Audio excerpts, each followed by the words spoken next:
extent of your appearances? Nelson for Christina Gardner. Oh, Ms. Nelson. John Well and Dave Reed are here on behalf of the Appellate petitioner. Ms. Well, Ms. Reed, welcome to our court. Ms. Nelson, how much time do you wish to reserve? 5 minutes, please. Thank you.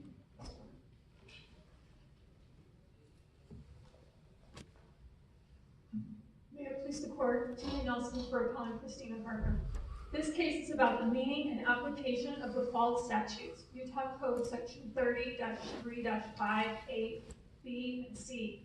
We've argued first that the fault statutes are not appropriate here, and second, that if they are, the trial court abused its discretion in diminishing my client's alimony so much. I'd like to begin going directly to finding 5 of the trial court's ruling on page 728. The trial court writes, petitioner, this was one of the reasons for fault. The trial court writes, petitioner suspected another affair in 2013, and respondent admitted to an inappropriate relationship in 2016 that at the time of the filing of the petition for divorce had not yet become physical. This is not within the statutory scope of Section 8C. Subsection 1 specifically describes what is fault. It says engaging in sexual relations with a person other than the party's spouse. Now, someday there may be cases that litigate the margins of what that means, but scheming with someone else is not going to be in it, and suspecting that someone might have an affair in the future is not going to be in it. But for that activity in 2007 and 2009, the court seems to me to be finding that, all right, there was some subsequent conduct that was not violative of the statute. But given the previous admitted history that would violate or would constitute sexual relations under the statute, that did substantially contribute to the breakup of the marriage. I understand, but that goes to whether the affairs in 2007 and 2009 substantially contributed to the breakup of the marriage, and not whether the activity in 2016 I think it's a difficult issue too. Do we parse out, do we just ask the question? Because clearly what the district court did is made 3 kinds of findings, right? I said there was an affair in 2007, 2009, there was sexual conduct. In addition to that, while there wasn't evidence in the record, there was suspected activity in 2013. In addition, there was the quote-unquote inappropriate relationship in 2016.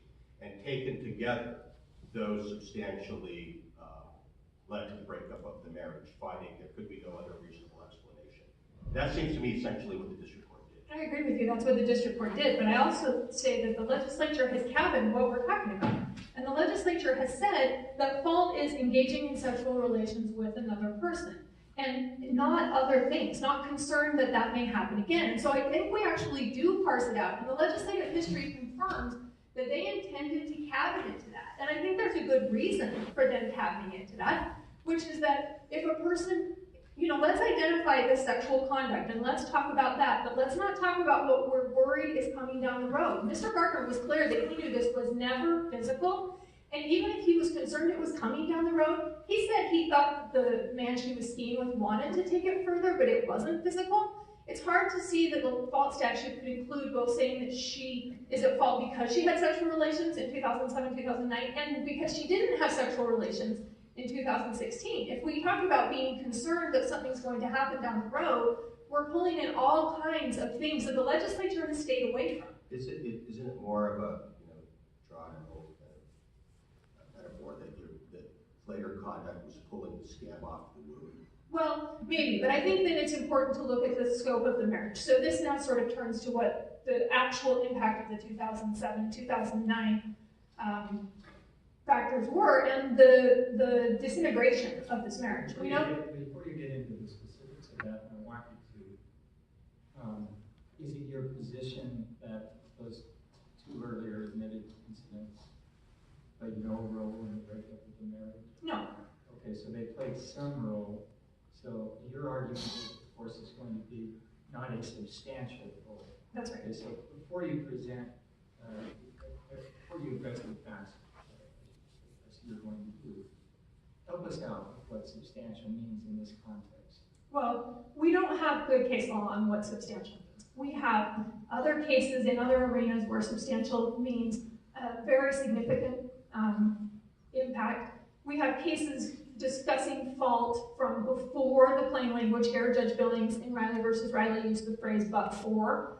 Older cases at fault talk about it being the immediate cause. And I think that makes sense as an analysis. Now, I'm not suggesting that it needs to be tight in time, but I am suggesting that it needs to be substantially contributing to the breakup of the marriage. It doesn't need to be the only cause. Right, right. Is it unfair to say that this admitted non-sexual relationship may have added weight to prior admitted instances, that they might maybe still not reach the level of substantial in your mind, but contributed more significantly based on this conduct that does not qualify as fault in the statute? Well, you know, I think that that's an interesting question. And in another case, it could be true. But here it's not. Let's examine what happened. They have there's these affairs in 2007, 2009. They stay together, right? They work through it. They stay together for 5 years. He describes that period. His own testimony describes that period as there having been a lot of discontent among us. He describes how he wanted her to work and how he didn't like that he didn't think she was carrying her burden, she wasn't a good homemaker, all these things. And then, after that 5-year period, his counsel says to him, and so tell the court kind of the history behind you guys finally separating and when that happened.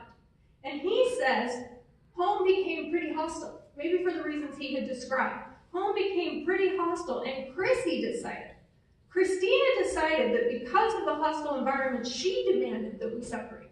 It was Chrissy who wanted out because home was hostile. It wasn't him who wanted out because of the affairs. This is long before the skiing incident. I think this is a strong argument, Ms. Nelson, and I find this to be a really close call. And I'm not at all sure that if I were the district judge that I would have ruled the way that the district judge ruled. But doesn't the district judge get a fair amount of deference here? And in particular, it seems to me that the best evidence going the other way, and you've cited some of the evidence going your client's way, but the best evidence going the other way was a direct question asked of Mr. Gardner, what kind of fueled your guys' separation? And the answer was a reference to the infidelity and what he viewed to be an inappropriate relationship. And then sort of like Justice Simonos' point about ripping off the scab, he used the cliche of the final nail. He said the 2016 relationship was kind of the final nail. And isn't that enough to give a basis for a district court to make this determination that gets deference on appeal? Well, I think the district court's obligated to not just pull 2 sentences out of the entire trial and to look at the narrative of what's going on here. And the narrative includes his description. He goes on to say that it was Chrissy who demanded it, and his counsel asks him, so during this period, this separation period, they were separated for 16 months. She says, during this period, prior to the ski accident, were you under the impression you guys were going to get a divorce? And he says, yes. That's on page 1089. So I think as far as the entire narrative goes, it may be that this non-sexual relationship was the thing that made them say, okay, you're right, this is not going to work out. This ski incident was not going to work out. But the ski incident is not fault, and the 2009 affairs did not substantially contribute to the breakup of the marriage by his own testimony. The problem is we don't have a determination by the district court that the 2007 and 2009 events by themselves substantially contributed to the breakup. No, and my position is that on the basis of this record, you couldn't act that. Well, wait, sure. Maybe not. But I'm saying it seems to me that didn't happen. The trial court conflates a bunch of things, puts them together, and says that's the basis for the substantial. That's what substantially contributed to the breakup of the marriage. And maybe that's appropriate, maybe it's not. So that's, to me, a difficult issue under the statute. But we certainly don't have the former. And in terms of the amount of deference that we owe, doesn't it turn on kind of the quality of the factual findings that we have? I mean, we've got 3 or 4 sentences here. Well, if we extract finding 5, as we all agree it's not sexual relations, and we're left with finding 4, which is that the 2007-2009 substantially contributed, I think that the findings simply don't support that. I don't think we have a finding really no other reasonable explanation, but there's no analysis of that. There's no analysis of the 16 months apart and why that would be. There's a single sentence that says verbal abuse and an act of physical abuse isn't enough. That troubles me independently, but You're right, and the court says there's no other explanation for them separating, with no analysis of all these other descriptions of problems in the marriage and the fact that it was Chrissy who wanted out because she thought the home was too hostile. That's not in the findings. Could be set back down. I mean, there's a possibility here that this gets set back down. It just said the findings, the district court, you haven't shown us the math. That maybe it's possible on this record with the district court could issue the kind of findings that we could review and afford the kind of discretion that Justice Lee referred to. But I'm wondering if it's appropriate for us to do that on the skinny findings here. My concern is the language of 8C. 8C says engaging in sexual relations. And so we would have to ask them to isolate themselves to sexual relations. If the legislature meant sexual relations and other things that make you uncomfortable, it could have said that.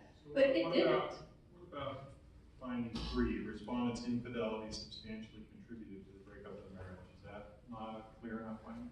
Well, and so my answer to that would be that that's not supported by the evidence of the record.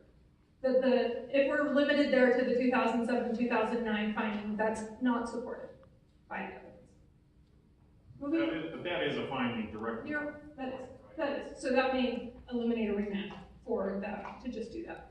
So I wanted to ask you about, in the decree, the court lists the 2 ways that fault impacted the alimony payments. Yes. The second one is the length of the payment. Yes. And I wanted to ask you about that first. So the length of the marriage is really a ceiling on the alimony payment, isn't it? No one is really That's right. entitled to have that. So is this a deviation from a norm, or just to give her the maximum allowed? Neither. As we explained in our brief, 10 years is not per se an abuse of discretion. And in fact, neither is a step down. But the case law is clear that the recipient needs to be able to meet her own needs. And with the 10 years and the step down, the case law would ask whether there's a reasonable way for her to close the gap. That's the phrase. Is there a way for her to close the gap with that limit? And there's no analysis here that she would be able to. And in fact, the suggestions don't make sense. The suggestions are that she go back to work, although he acknowledges that she can only earn $1,300. He imputes her $1,300 a month and agrees that she can't work full time, and that she doesn't have a great earning capacity, and that she could go to school, but he doesn't provide her with the money to do that. And as his backup plan, he suggests that she could go on government or charity, I can't remember The disability payment. the disability payments. Could I ask you about something about the statutory scheme and how it works that I think goes to this line of argument that you're making here? It's not clear to me. So there's these statements in prior precedent along the lines of, fault can't be used for punitive purposes. I mean, I think that probably doesn't survive the statute, right? Because the statute now says you can consider fault in deciding whether and to what extent to award alimony. Can I address that before you? Yeah. You said A. Can I address that? Of course. All right. So I would point you to McDonald that was issued just last week, where this court said, in analyzing a different subsection of the same statute, this court described that statute as being underdeterminate because it answered some questions, but not all of the questions. And I would say that that's exactly what's happened here. We have at-fault cases from before the at-fault statutes. We have decades of Court of Appeals cases. So I would point you particularly to Roberts versus Roberts, which was issued only in 2014. I think like paragraphs 46 to 48 describe this in great detail. I mean, I actually agree that it's underdetermined. I think this might go to my part B of my question. Would you mind if I interject it here? Because I think it might short circuit this to some degree. I mean, to me, it sort of begs the question to say, well, it can be used to decide, whether to award alimony. I'm not sure that necessarily means that you can, that all bets are off. Right. District courts get to do whatever they want. Not all fault is created equal. Right. There've got to be levels of fault. My part B of my question is this. How do we balance two things in the statutory scheme? On the one hand, the statute says these are the things that you shall consider, all the economic stuff. And then here's something that you may consider, which is fault. How do we balance those against each other? And in balancing them, should it be some sort of notion of there are different levels of fault? There's really egregious fault, and then there's kind of maybe minor fault. Is that a way to do it? I think we should start with the fact that alimony, the trial courts have a lot of discretion, but alimony has this background of being a formula or an equation. We know that subsection 8A has these 7 factors that must be considered. And those 8A factors have to be considered in light of 8E, which talks about the marital standard of living, and only gives the judge the discretion to choose between the marital standard of living or the standard of living at the time of trial. It doesn't anywhere give the judge to just make up a new standard of living or a reasonable standard of living. And 8A and 8E are both mandatory factors. The trial court shall consider that. And all of our background case law explains not only that it can't be punitive, but that the primary purpose of alimony is economic, and that it's supposed to keep people at the marital standard of living, and it's supposed to equalize, and it's supposed to make sure that the recipient doesn't become a public charge. And I think that given this language in McDonald, where this court said when a rule is not in full, what remains is to be governed by pre-existing law unamended, I think all that background stays in place. So we get a formula, and the trial court has to do 8A, they have to do 8B, they have to keep these principles, and that gives them a range.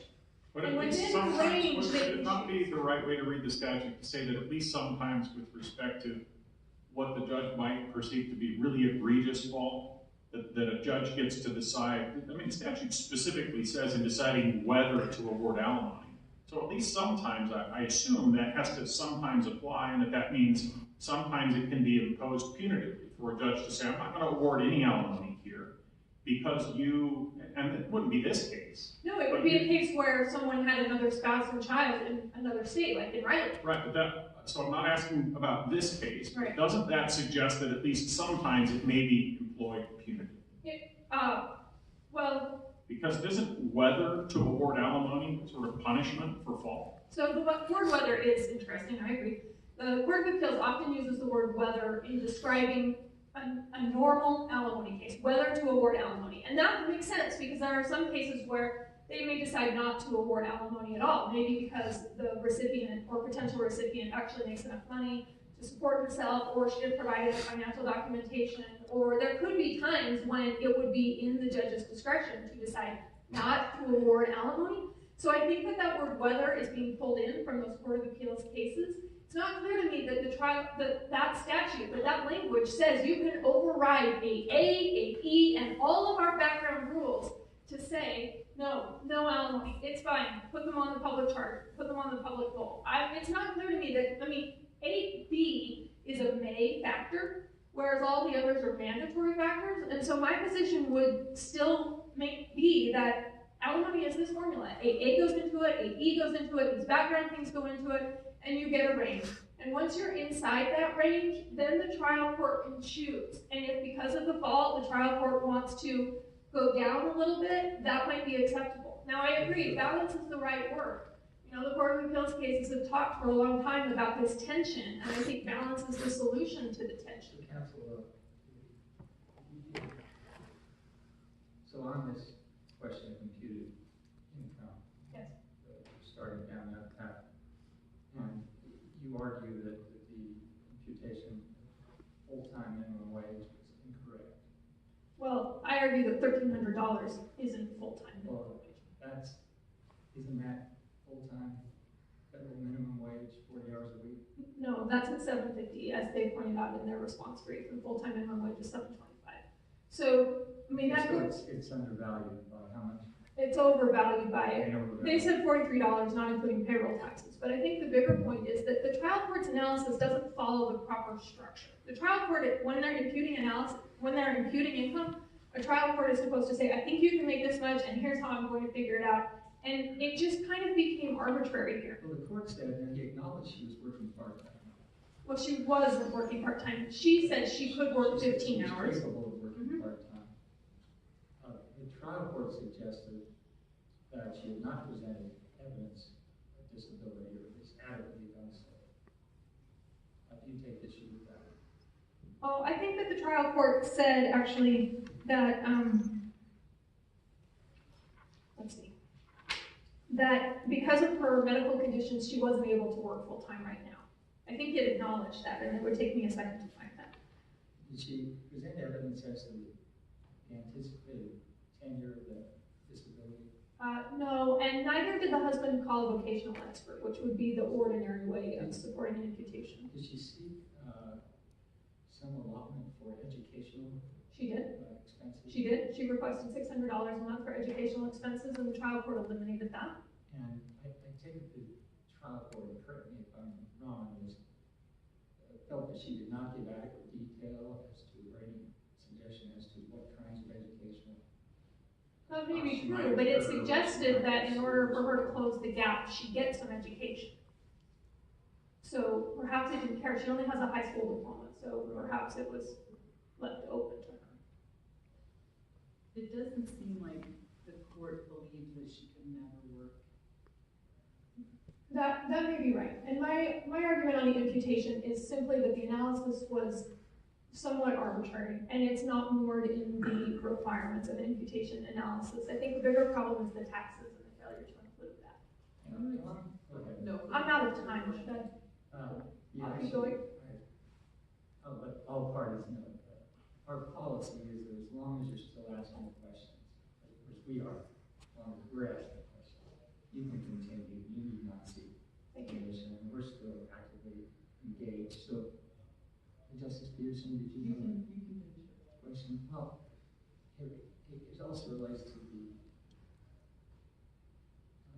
this relates to the public charge issue.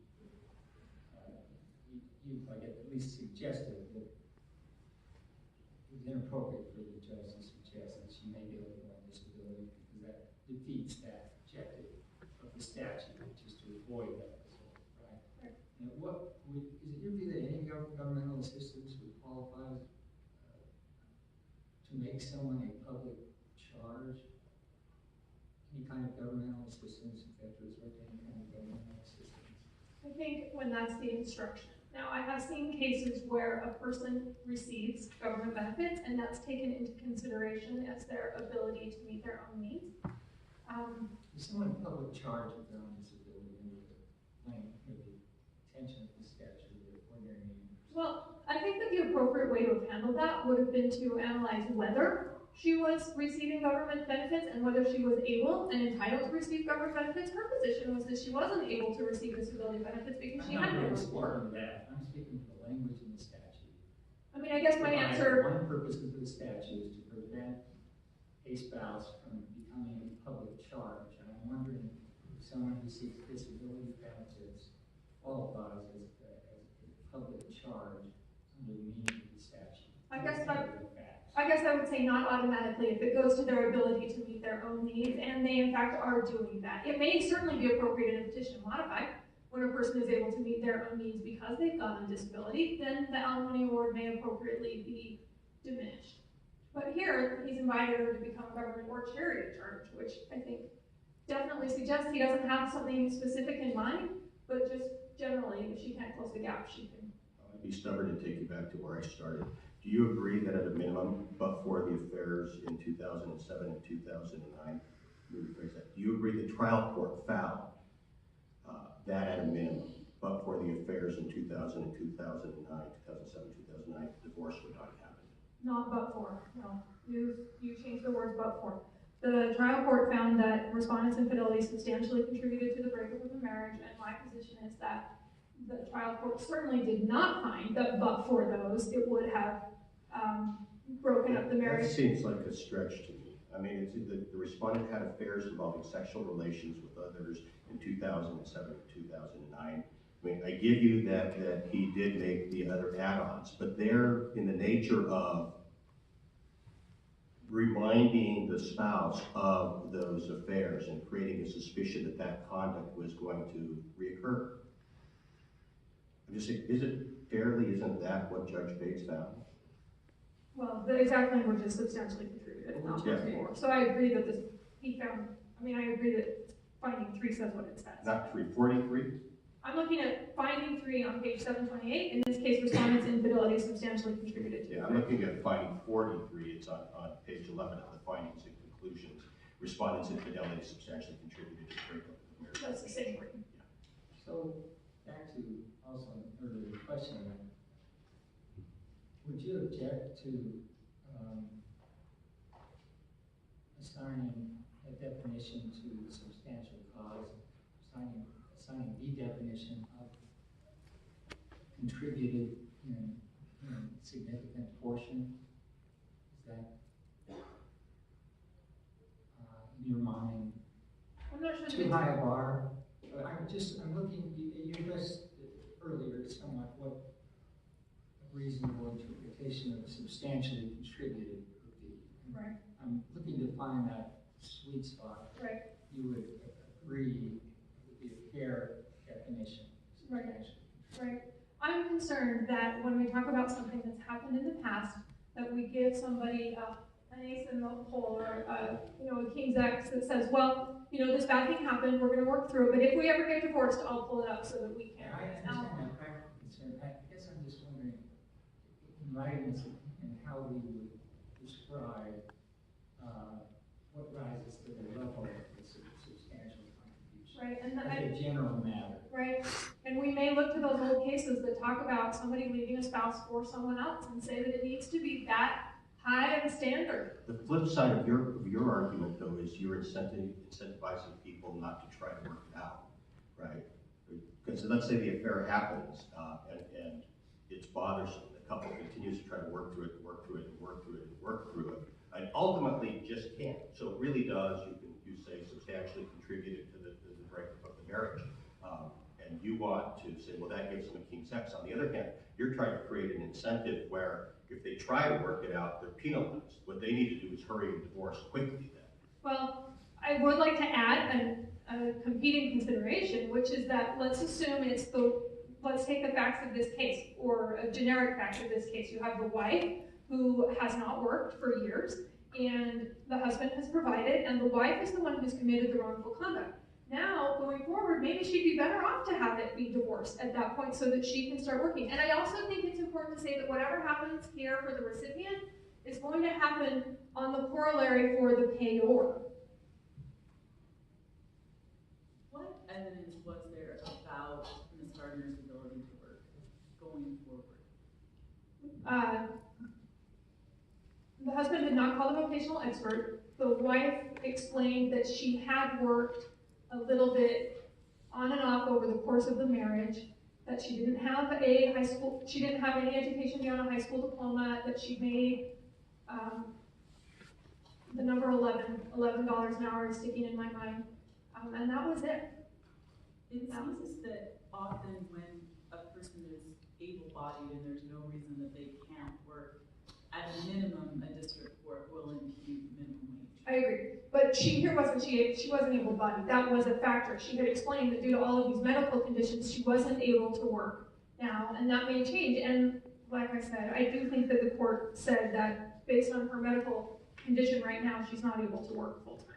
And was there, I guess we've asked this question, what was the evidence about how long that her disability would prevent her from being able to work?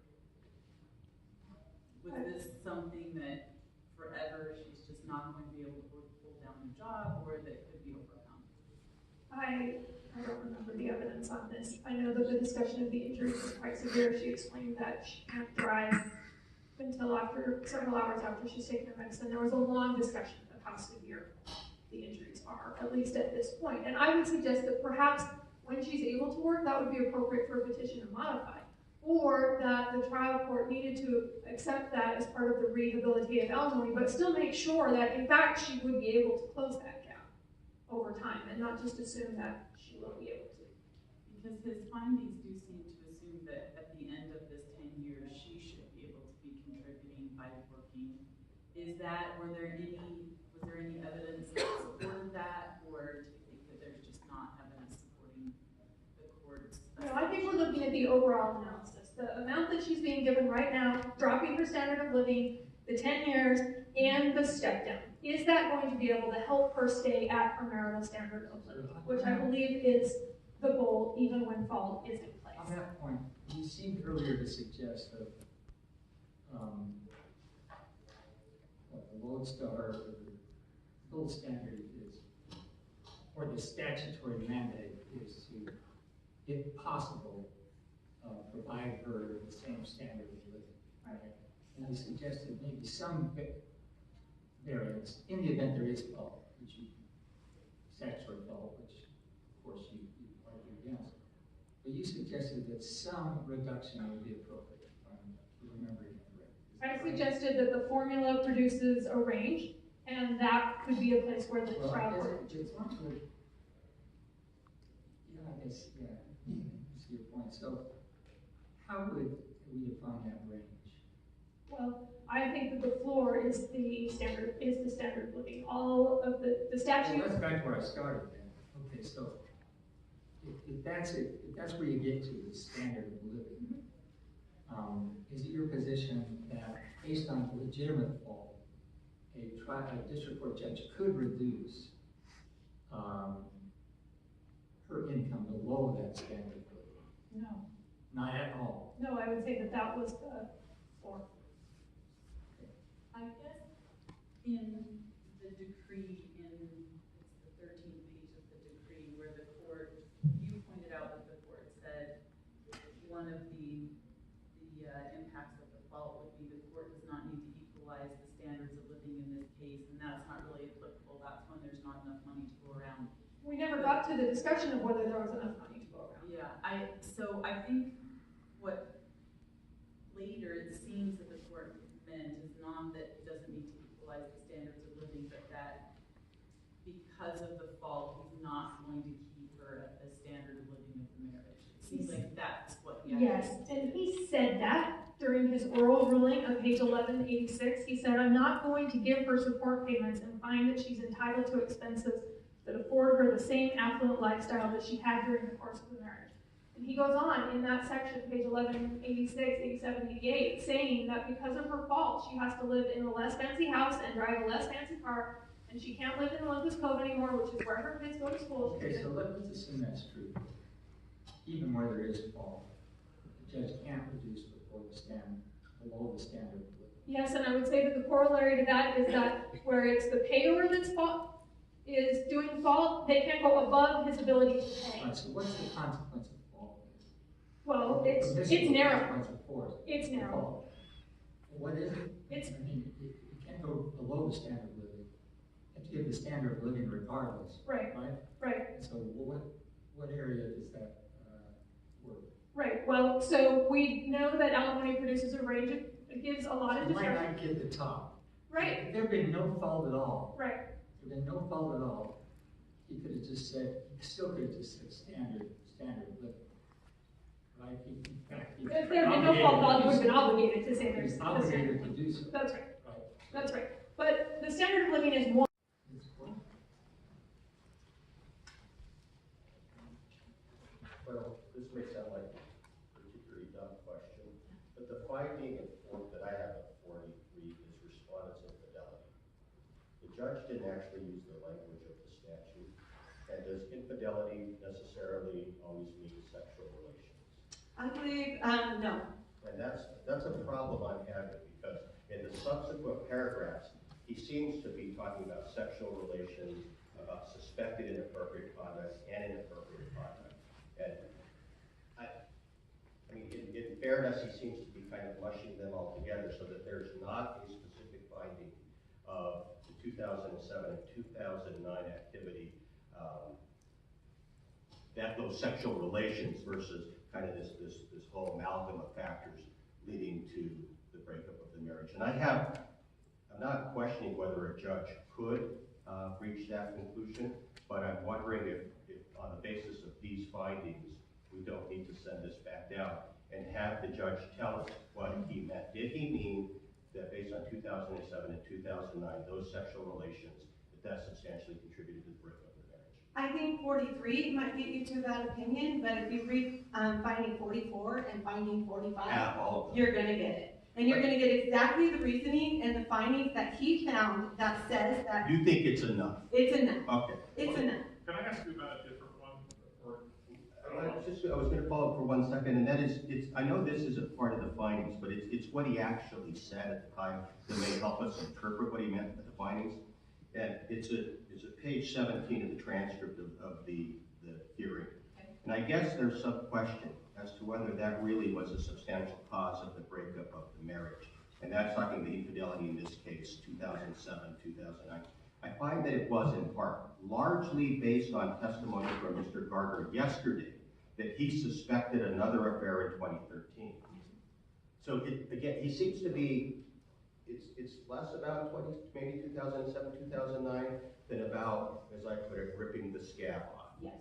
I think what the court needs to stop is we can't go outside and do the what if scenarios.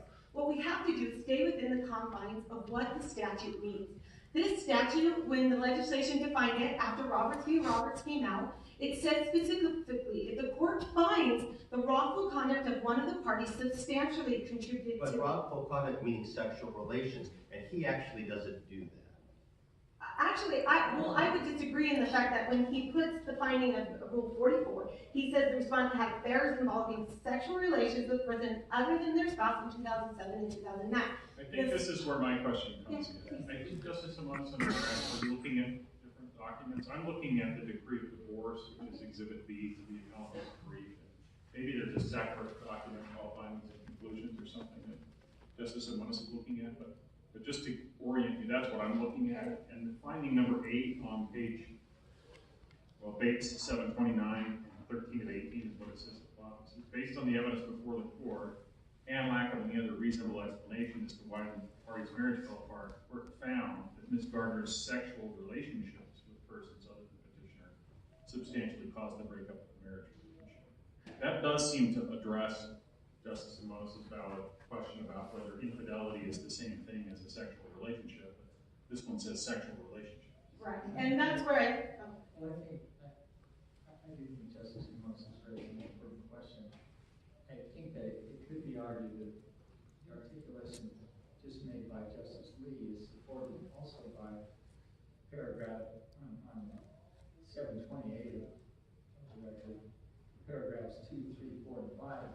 The court seems to distinguish between a wrongful conduct violative 30-3-5 and 7 sexual relations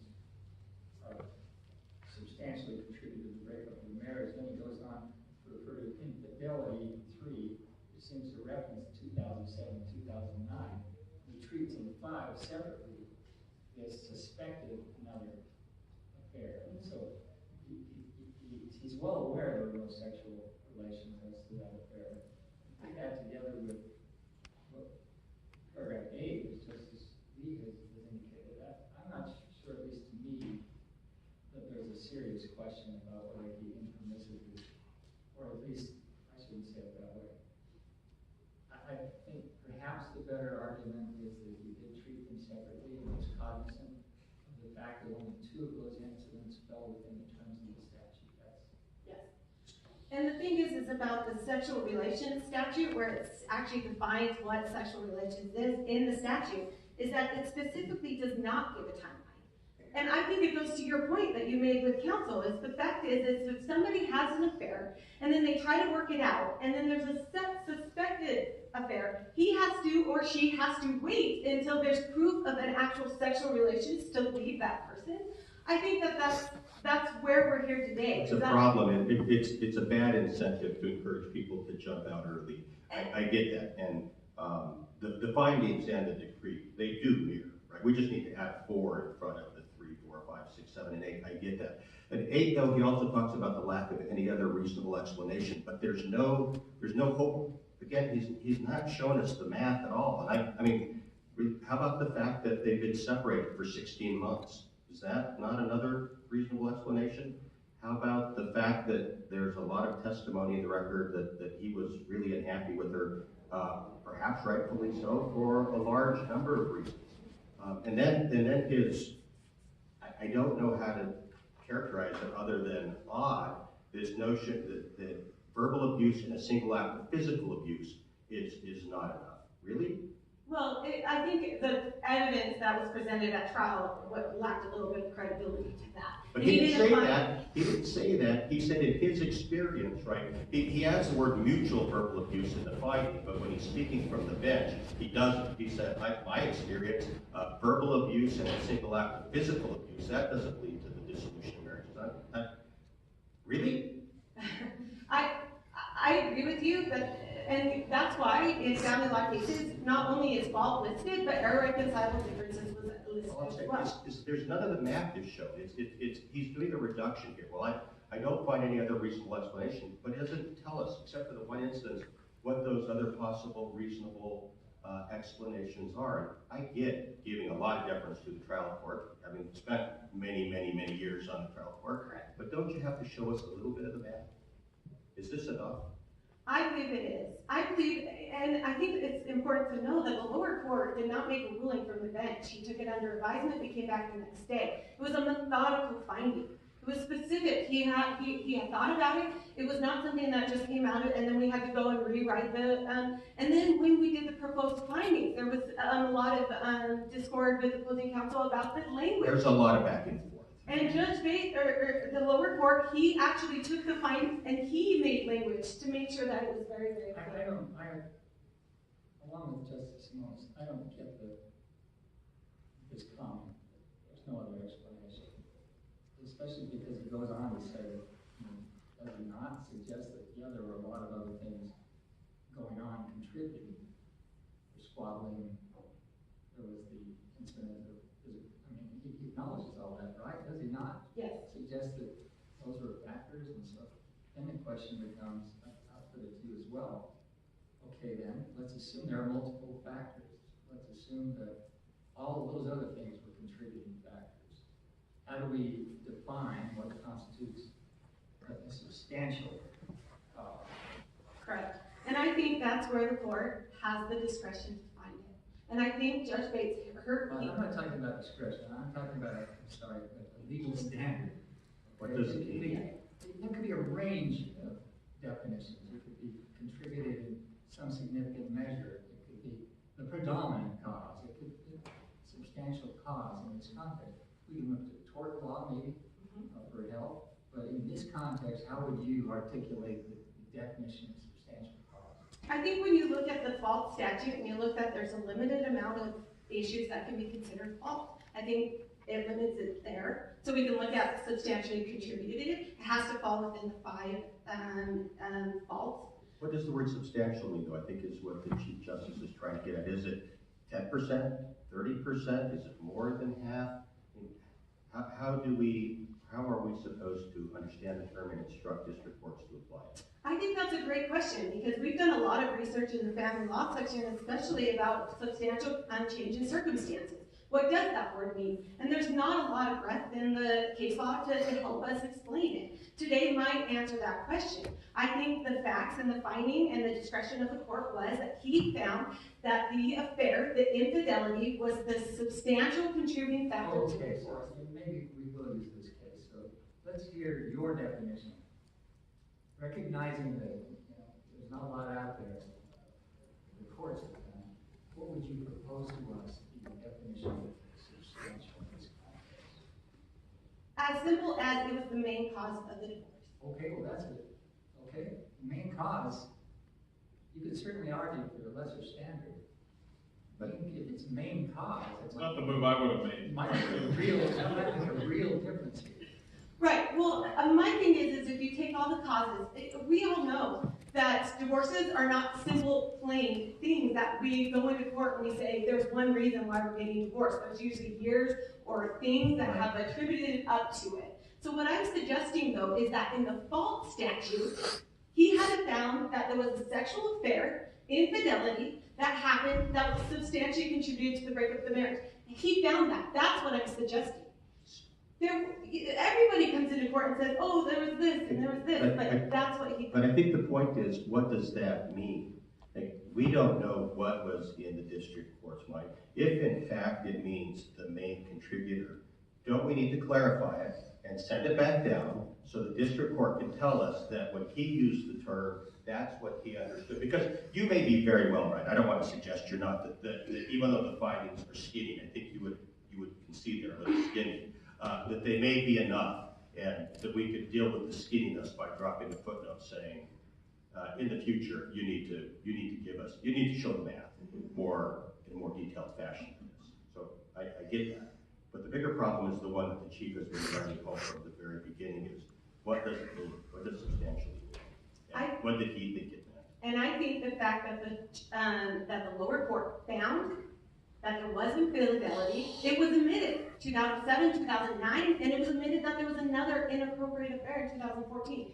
But he didn't find he was the main contributor, right? Is it that, it seems like there, I don't remember which brief this was in, but something where the husband testified that that was the final straw. That when he heard about the scheme, that was it. Correct. And he testified to that. He testified that another woman contacted him about that, and he said that was it, the final straw. I thought he didn't testify to that because that was cut off on hearsay ground. The text messages were cut off as seriously. But did he suspect it? But that he suspected, and that the testimony of him saying he received a phone call from a wife. Let me try this So one out. probably if there had never been any infidelity, that this had been, he never had concerns, completely trusted his wife. If he got this information, that might not have been the final straw. But in the context of it having happened previously, for him it was the final straw. Correct. Is that enough under the statute? Is that a problem that since these things from the past kind of came back, and as Justice Simona said, the scab was ripped off and he thinks it's happening again, could happen again. Is that enough because the final straw wasn't what's considered fault under the statute? Well, that's a fun question because we're here for the first time in front of the Supreme Court on a fault case. So here we are asking for precedents to decide if this is going to go forward and how it's going to go forward. But let me tell you, this is why the broad impact of this case is going to be so important to the family law community, because this expands Utah family law jurisprudence. This is now going to take another element that the courts are going to have to consider as a factor when you're considering alimony. It goes beyond the Jones v. Jones factors. That's what we've been practicing for the last several years. Or English v. English are the cases that counsel wants to argue and say the court has to find it. Could you speak to then how we're supposed to balance the fault, which is a permissible consideration, with the economic considerations, which are mandatory considerations? How is the judge awarding alimony supposed to balance those things against each other? And that's where is that fault's going to come in. That will be the first element. If fault's been alleged, the court will then have to make specific findings of that fault. And if he finds fault, or she, the court then can find the wrongful conduct of one of the parties substantially contributed to the break of the Now, let marriage. me ask a more precise question. At that point, assume there's a finding of fault, that it substantially contributed, and that's supported by the evidence. Does that mean the judge gets to do anything and everything that he or she wants and completely throw the book at the faulting party, either the payer spouse or the recipient spouse? No. And I think that if it was a case, say, like Mark v. Mark, where we were up here and we were talking about how he did not award her any alimony, I think it would be an easy decision for the court to say that is an abuse of discretion. We're talking about a case here where Judge Bates gave her a lot of alimony and gave it for a length of marriage that is actually pretty standard for 10 years or half the I'm length. really still trying to ask you about the legal standards, though, not this case. Thank you. And how is the district court supposed to balance these things? And we know that you must take into account a bunch of economic considerations, and you may take into account fault. How do you weigh them and balance them against each other? I think by doing exactly what the lower court did. Make specific findings, make a finding that falls within the statute of fault. Okay, so long as you make specific findings, then you can do whatever you want. So for example, Ms. Nelson suggests that there's a floor, that the standard of living is the floor. That is a constraint on the exercise of discretion. Another argument in her brief is not all fault is created equal, and this was a less egregious form of fault, and that ought to be a constraint on the exercise of discretion. Could you speak to those two things? So it has to fall within the confines of the statute. The legislation intent was exactly what it says. And I don't think there's ambiguity to the statute. I think as long as it falls within. The court has the ability to, and I think it's important, the statute says may. It doesn't say must. So when we talk about the whole punitive or punishment issue that comes in along with this, finding a fault now allows punitive or punishment. That's it. That's what the statute is So let me give doing. you a hypothetical. Let's say it's the payor spouse that has perpetrated the fault, that substantially contributed to the dissolution of the marriage. And the district judge says, I'm so angry at you, I'm going to require you to pay every single penny that you earned over to alimony. Is that permissible?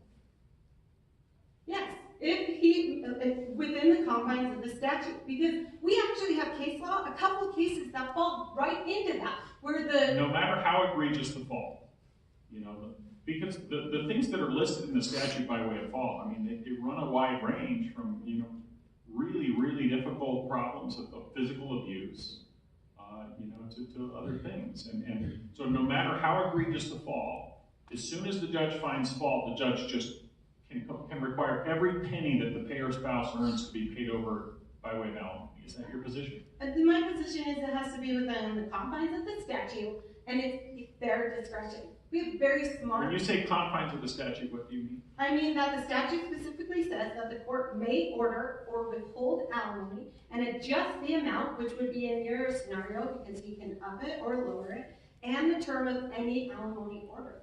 He can do that within that confine if he finds fault under the statute. And I mean, I have trouble with that as well. That is just basically license to the judge, as long as he makes findings, as long as there really was, let's say, infidelity, to do what he or she wants. There seems to be, as long as you establish predicate requirements, the judge is, anything is within the judge's discretion. And if it is cabinets, and is that your argument, first of all? within his discretion within the confines of the statute. Well, yeah, the confines of the statute are, there was infidelity, and he made findings on each of the required elements. And now, at that point, is there any restriction on the scope of the punishment that the judge might need? I see your question, and my answer is yes. I mean, there's got to be some restriction. Okay, good. So let's articulate. Okay. Let's figure out our standard. How about equity? Sorry, what? Equity. It seems that in family law cases, courts are always called upon to make equitable decisions. It's one of those areas where courts do this. They have to decide what's fair. Now, in some instances, no. The child support guidelines, there are specific numbers that a court has to follow. But does equity and fairness give us some parameters here? It seems to me that you have the mandatory alimony factors that a judge has to consider. In many cases, there's no alimony at all, but a judge is supposed to consider those factors.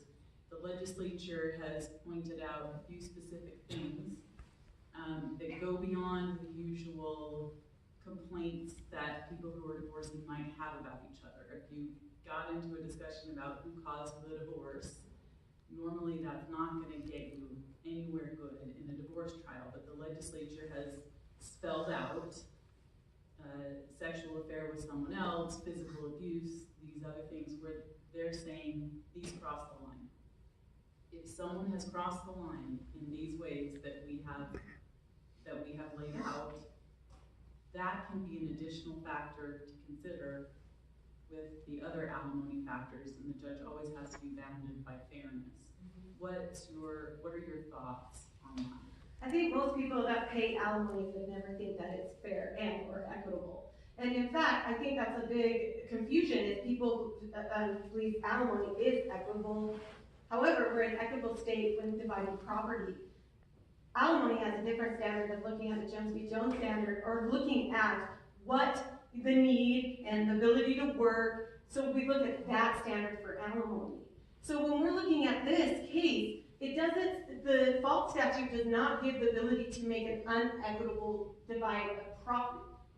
But we have in the statute that you can do an unequitable divide if you find that there's some substantial reason. So that's an argument that the standard is not, at the end of the day, the judge asks whether it's fair.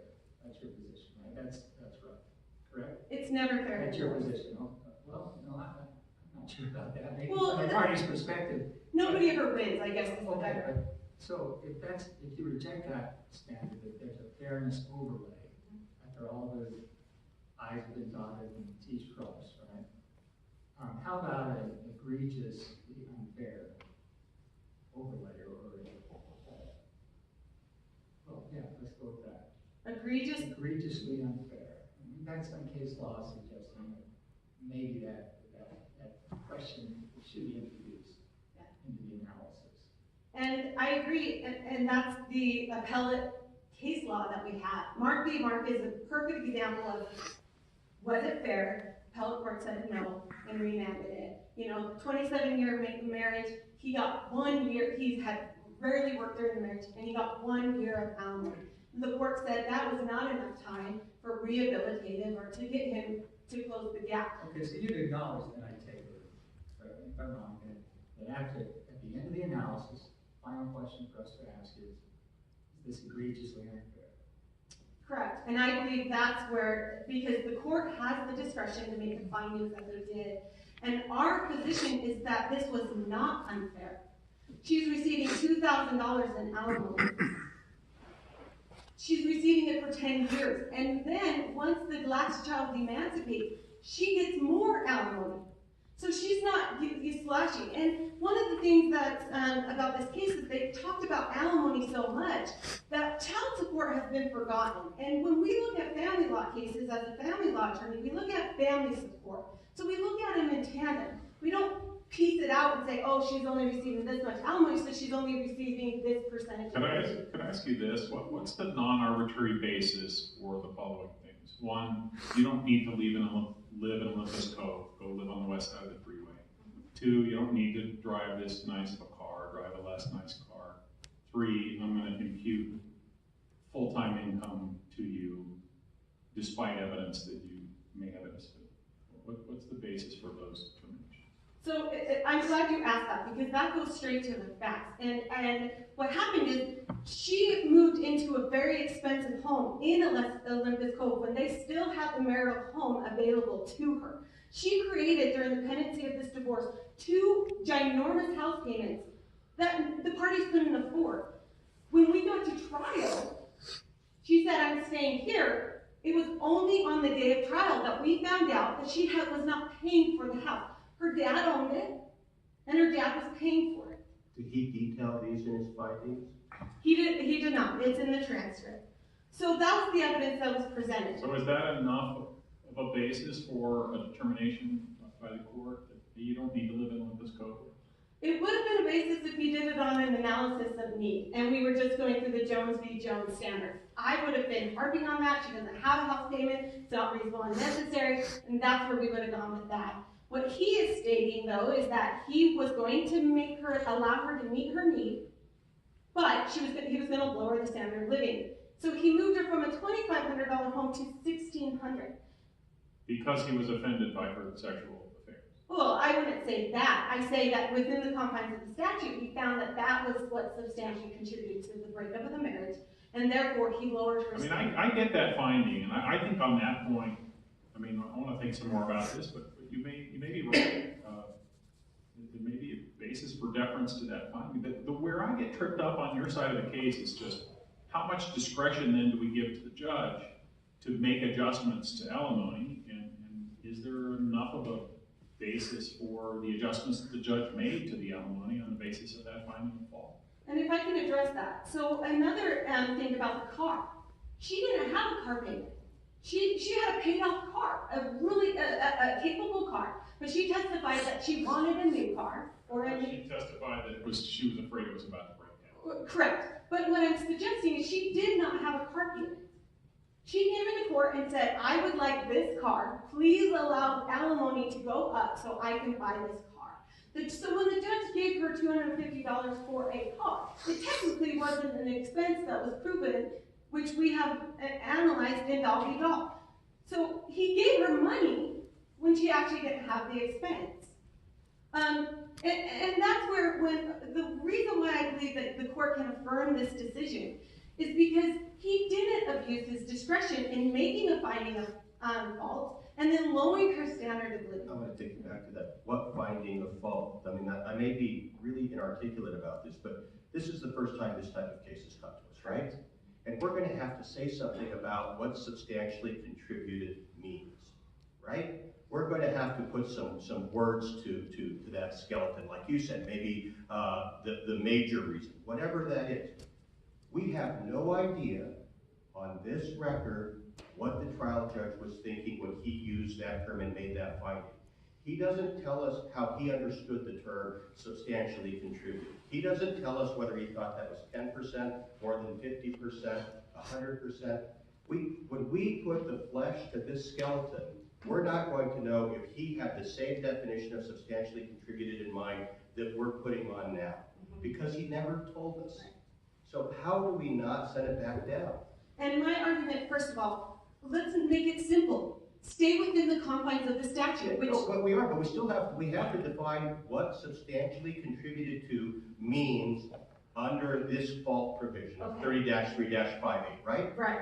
The statute says engaging in sexual relations with a person other than the party's spouse. Yeah, no, so we make that factual finding, but then we have to find that sexual activity, quote unquote, substantially contributed to the breakup of the marriage.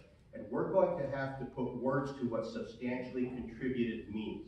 The trial judge never said, I'm interpreting this language as X. This is what I understand substantially contributed to means.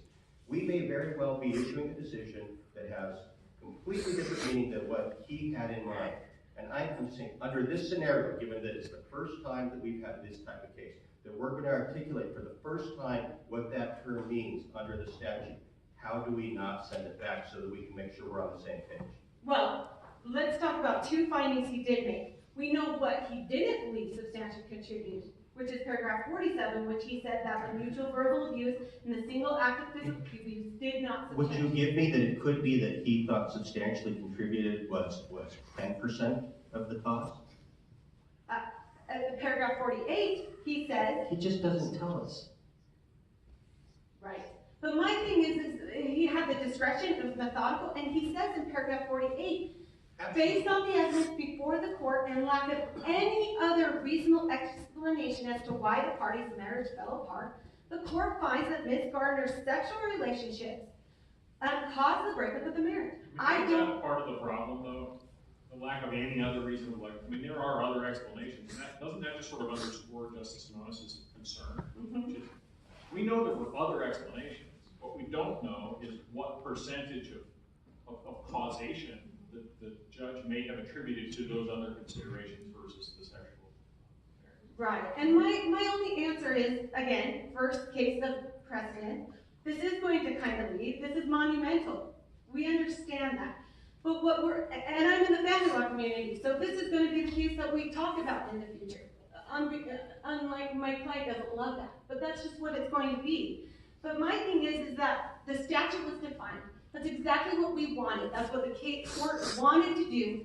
And the lower court made his findings within the confines of that statute. It's his discretion. And the statute specifically says may. So I agree with your concern about what substantially contributed. But my fear is if the court remands it, or if the court says that this was a fault, we're now opening the window to say, well, then maybe we shouldn't be a fault state. Well, I don't do really. I think Justice Mons makes a strong point here. Because it is a significant case, because it is the first case, it's our first opportunity to give some meat to the bone, substantially caused. And so it's not enough to just say, well, do within the confines of the statute, she committed adultery, therefore virtually unfettered discretion. Okay, because I think you would acknowledge that not all adultery, infidelity, would necessarily substantially contribute, however defined, right? Correct. So there are two kinds of infidelity, those that substantially contribute and those that don't. Well, to decide between them, substantially cause, it offers just a wide range of potential definitions. Everything from main cause,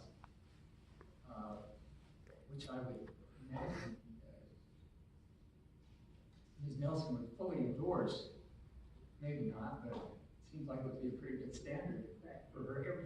from that to contributed in some significant measure, or was a factor, or, you know, I mean, it's a whole range. And so I like Justice Simonis, I struggle with how we can, without defining that, or if, in the event we do define it, one thing we cannot know, because it's, as Justice Simonis puts it, the district court judge did not show his work. We cannot know what his definition was. Whatever the right definition of substantial cause is, that's something we don't have the record to get at, right? Well, And I so mean, we could have decided under the completely wrong standard, the wrong standard as we now will articulate. I mean, that's no criticism of him at all. Right. He doesn't have much guidance in this respect. It's just the point is we don't know the standard we use. right. And as you guys know, family law, most of you have been on the bench and did district court family law cases. You can have the same set of facts and come into court and have completely different results. There is not one like the other. Exactly that, but we still always need standards. Right? For people to argue their cases too. Right. And the standard, and what I believe, is that we just now when determining alimony.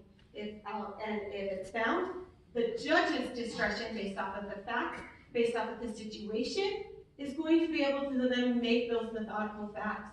I think the lower court, he knew. He knew that this was going to be a case probably that he hasn't done before, or that this was going to be monumental in case law. And he did the best he could with what he had. So when we kind of pin it to say he needed to make these specific findings, I would say, yes, we're here. Let's make maybe that. But you're never going to get a case like this. I'm not trying to be critical, because I understand the role the district court was in. We haven't said what substantially caused or contributed to means. But we don't know what he was thinking. We don't know how he defined the term. He didn't say, I'm interpreting in accordance with how the court has interpreted substantial in these other cases. We have to, in this case, announce a standard. I don't see how we take this case and not. And you may end up in the same place, but I'm really struggling to see how we don't remand it to make sure we're singing from the same page of the hymnal in terms of what we all understand substantially contributed to mean. And whether we need to remand it substantially contribute, or we just define it with the argument. Because I think the standard was there, I think the discretion was there, and I think he made the right decision. I want to just use one analogy, if you would let me, is that look at the domestic violence part of fault. If you look at that standard, liken it to this. Somebody commits domestic violence in 2007, there's a police report, maybe he went to jail. 2009, there's another domestic violence act, but they stay together. Then in 2014, he gets angry again, and he goes to hit her, but this time she runs out the house, and she decides to file for divorce. I think we have to be very, very careful in making a time frame or saying that one doesn't cause the other, because we're looking at cases like that, where, like you said, we're going to have to wait till they have it there, or we're going to have to run to the courthouse. We're going to have to file divorce because I don't want to pay alimony to somebody that's been unfaithful to me. Or another injured spouse that says, I want more alimony because he cheated on me. Any other questions? I just asked the court to affirm the order. Thank you, Ms. Porter. Ms. Nelson.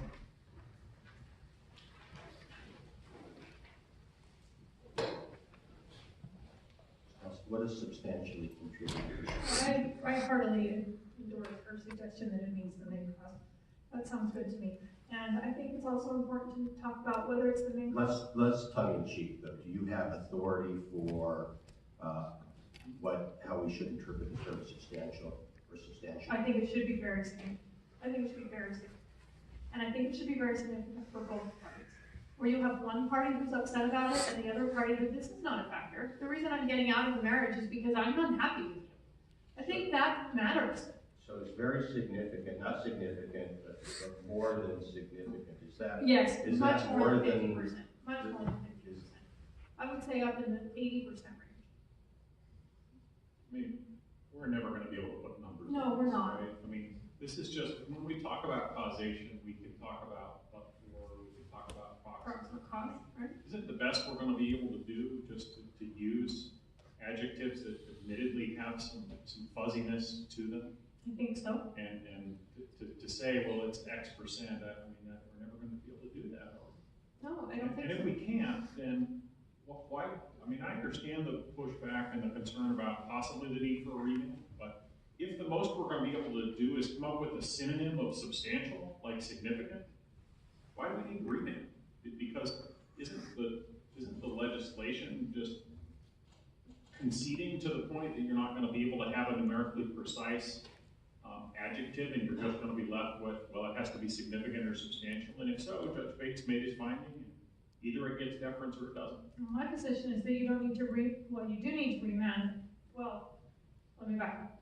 My position is that his view that the 2007-2009 affair substantially contributed to the breakup of the marriage is not supported by the evidence. And we haven't talked at all about the phrase the breakup of the marriage. Are we talking about the day the divorce papers get filed? Are we talking about the separation? Because it didn't substantially contribute to the I want to separation. go back to this discussion though, because I don't think we just say, well, the legislature said substantially contributed and we leave it at that. I mean, I think that we can say, well, substantially contributed means the primary mover or the most significant mover. There are all kinds of ways, and we do it all the time where we meet to the skeleton. I get a little tongue-in-cheek when I'm talking about the percentages, because I totally agree with Justice Lee. We're not going to say, court, you have to find it's 50% or 80% responsible. But I think that there are ways that we can use the English language to help announce a standard that's workable for the district courts. Well, I would use approximate cause if that were my choice. I mean, if we're going for tort analysis, then I would want something that was that tightly tied to it. I mean, I've considered how tort analysis might fit in here, and it introduces some other problems. So I haven't adopted it wholeheartedly, but that would be a place to look to, as Justice Durant said. Is that the language approximate cause, substantially contributed? Well, the language is approximate cause. I guess I agree with you that we're swapping adjectives around and we're trying to decide where to pin it. The legislature shows them substantially contributed. Sometimes we look at legislation and we say, well, this is a legal term of art. It's Right. borrowed from a field of law. You know, let's look to that law to flesh it out. Right. Are you aware of any fields of law that use the terminology of substantially contributed that we could look to? No, I actually did a Westlaw search for that, and the only places I could come up with it were in sentencing. And I think I actually cited that in my brief, a couple of places where it was used, but it's very fuzzy. So we have, It seems like we should just go to the ordinary meaning. I don't have a dictionary in front of me, but what about just the meaning of substantially? Whatever a dictionary tells us is the ordinary meaning. Why can't we just use that? Well, maybe we will, but I think that we still are saying, so is it was in the background of this conversation that these people were having? Because to me, that's what was happening here, it was in the background. But it was not the driving force in the divorce, it wasn't the driving force in the separation, and it wasn't the driving force of the divorce. And it seems like what the legislature is getting at is something that was a driving force in these parties actually separating. By selecting out 4 things, is the legislature kind of creating a presumption that if one of those things happens, it is a pretty significant reason? If your partner is physically violent to you, if your partner cheats on you with someone else, that's probably, unless you have a unique marriage, open marriage or something, that it's probably going to be a big deal, and it's going to be a reason that the marriage breaks up. I think that that's what the legislature is saying, but the open marriage does create an interesting problem, right? What if they have an open marriage, but then when they get divorced, they're like, you cheated on me, right? I mean, I can see that becoming a problem in a different case. I do think another aspect of the legislature defining those 4 things is this. The legislature has said there's 4 things that are a problem, but they said there's only 4 things that can be considered. And to me, that confirms that fault should not be able to override all of the other factors. That the judge doesn't have discretion. So if there's something that's really bad, but isn't covered by the statute, like, for example, you killed my mother, that's not part of the statute, actually, but really bad. So we're not going to allow them to consider that at all. But if you had an affair 10 years ago, then we're going to allow the trial court to consider that 100% over everything else. To me, there's significant cognitive dissonance there. I think it just confirms that those four things can be considered, but they're only a small thing. They don't override everything else. And that gets me back to this idea that we're in a narrow range and fault has a minimal impact. And maybe Justice Lee is right that we need a sliding scale. The worse the fault, then the bigger impact it can have. And I just would point to, I need to grab it, sorry. Judge Orm, in his concurrence and dissent in 2009, Mark versus Mark, he offers a suggestion that doesn't address all of these things, but I think it's helpful. He says procedurally, to ensure that the role of fault can be understood by the parties and appropriately reviewed on appeal, the trial court in a given case should first come to an alimony award based just on the usual criteria, and he cites the statute. And then he says, if it determines that one party's fault should lower or increase the amount of the award, it should identify the precise character of the fault in question, the relevance of that fault to the matter of alimony, and the amount by which alimony should be increased or decreased by reason thereof. And that may be the best that we can do. May I make just a couple of more points in response to her argument? Just briefly, that she's offered some, very briefly, she's offered some alternative explanations for why the trial court may have done what it did, but it was very clear. In findings 11 and 13, I'm looking at the same document Justice Lee, is very clear that the reason it was lowering her housing and her car was because of her fault, not for any other reason. And we're definitely tied to those findings. At any point in the record did the trial court tell us that he was applying a plain language, meaning to substantially contributed? That's not clear. Okay. If there are no further questions, we ask the court. Thank you. We very much appreciate argument from all counsel. It's an important case. We will take it under advisement. The court is now in recess. With all of the court,